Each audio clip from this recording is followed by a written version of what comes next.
করল্লা যে কতটা উপকারী সবজি এটা আমরা সবাই জানি, কিন্তু ইচ্ছা থাকা সত্ত্বেও অনেকে আমরা করল্লা খেতে পারি না তিতার কারণে।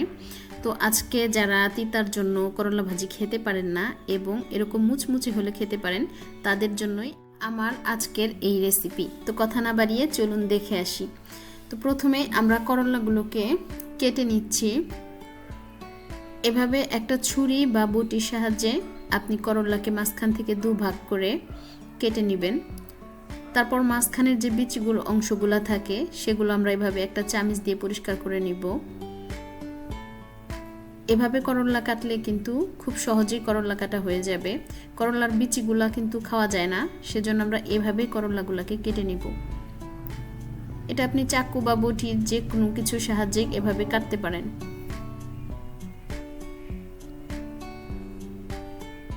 এরপর আমার করল্লা কাটা হয়ে গেলে আমি একটা বাটিতে নিয়ে পরিষ্কার পানি দিয়ে 2 থেকে 3 বার ধুয়ে নিব। এরপর একটা ছাঁকনিতে নিয়ে আমি একটু নুন দিয়ে আলতো হাতে এভাবে মেখে রেখে দিব।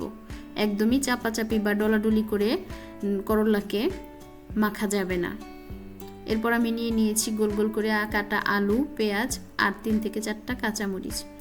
দেখুন আমার করল্লা থেকে কতটা পানি বের হয়ে গেছে। এবার একটা প্যানে তেলে আমি দিয়ে দিব সরাসরি করল্লাগুলো এবং তেলের সাথে আমি ভালোভাবে করল্লাটাকে বেশ কিছুক্ষণ ভেজে নিব। আগেই কিন্তু তেলের মধ্যে কোনো প্রকার পেঁয়াজ ব্যবহার করা যাবে না, পেঁয়াজটা আপনি পরে দিবেন। এরপর মোটামুটি 50% ভাজা হয়ে গেলে দিয়ে দিব আমি আলুগুলো এবং আলুটা দিয়েও আমি বেশ কিছুক্ষণ নেড়ে চেড়ে তেলের সাথে ভেজে নিব। তারপর দেখুন মোটামুটি 80% ভাজা হয়ে গেছে। এরপর আমি দিয়ে দিব পেঁয়াজ এবং কাঁচামরিচ।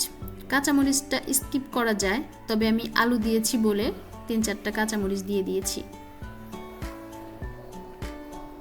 তারপর ভালোভাবে এগুলোকে নেড়ে চেড়ে মিশিয়ে নিচ্ছি, তেলের সাথে ভালোভাবে ভেজে নিচ্ছি। তারপর একটু সামান্য হলুদ দিয়ে দিলাম, চাইলে আপনি সাদা ভাজিটাও করতে পারেন। তো আমি হলুদ দিয়ে আবারও তেলের সাথে ভালোভাবে ভেজে নিচ্ছি। এভাবেই ভাজি করতে হবে, ঢেকে দেওয়া যাবে না, ঢাকনাটা খুলেই তেলের সাথে ভেজে নিতে হবে। তো এই পর্যায়ে আমি আর একটু লবণ দিয়ে দিয়েছি, আপনারা একটু চেক করে লবণ লাগলে দিয়ে দিবেন। তো হয়ে গেছে ভাজি, আমি এবার একটা সাইডে করে তেল ঝরিয়ে নিচ্ছি। তারপর দেখুন এই তো রেডি হয়ে গেছে। এটা একদমই তিতা লাগে না খেতে এবং কতটা মুচমুচে ও পারফেক্ট হয়ে গেছে। রেসিপি ভালো লাগলে প্লিজ একটা লাইক করে দিবেন আর আমার চ্যানেলটি সাবস্ক্রাইব করে আমার পাশেই থাকবেন। ভালো থাকবেন সবাই, আল্লাহ হাফেজ।